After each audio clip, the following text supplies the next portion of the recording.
So what we're showing, what we're establishing, and the novelty of this report is not the factual deaths that have been widely reported, including by AP, but how it was triggered by EU policy, and it was meant to happen. And this is a big change compared to the public discourses of the European Union responsibles and member state responsibles, who pretended always they have this fable of the tragedy. They pretended that this was a tragedy, that nothing could be done against it, that they had no role in it, and we demonstrate very carefully that, on the contrary, they triggered this so-called tragedy and tried to nourish it by establishing a common plan in order to control these migration crossings.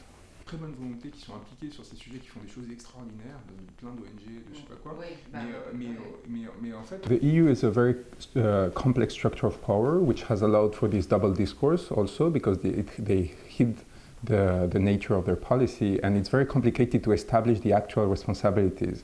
Is it the director of Frontex? Is it the migration commissioner, the Greek migration commissioner, probably? Is it the interior minister of Italy who renounced to Mare Nostrum, Mr. Alfano? Is it the one who was the president of the Council of Italy at the time?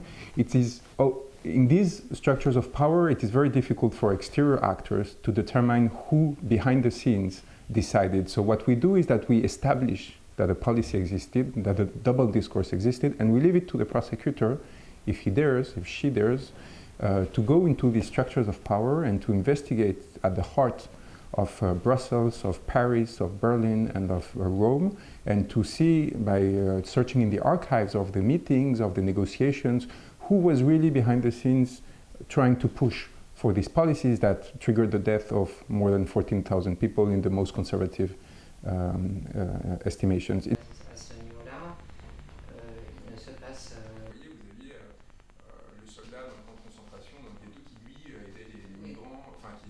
So we show in the report two different steps in the policy, because this is of course linked to the fact the European Union established under Gaddafi regime a cooperation on migration policies in which they externalized their migration policies to Libya. And this fell apart during the Libyan war, and the EU first reacted by trying to withdraw and to reduce the search and rescue zones. It saw the crossings of migrants rise, and it decided first to avoid any responsibility and to willingly let people die rather than let them cross.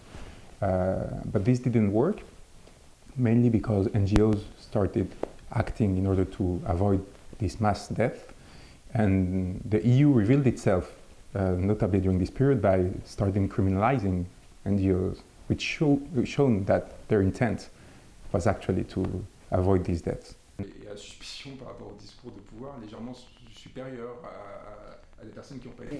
We established the intent of the European Union by several factors. First, there are a lot of discourses, leaked documents we rely on from Frontex, leaked by WikiLeaks, by others, which show that there was a clear consciousness that the changes of policy would trigger a huge rise in the deaths in the Mediterranean.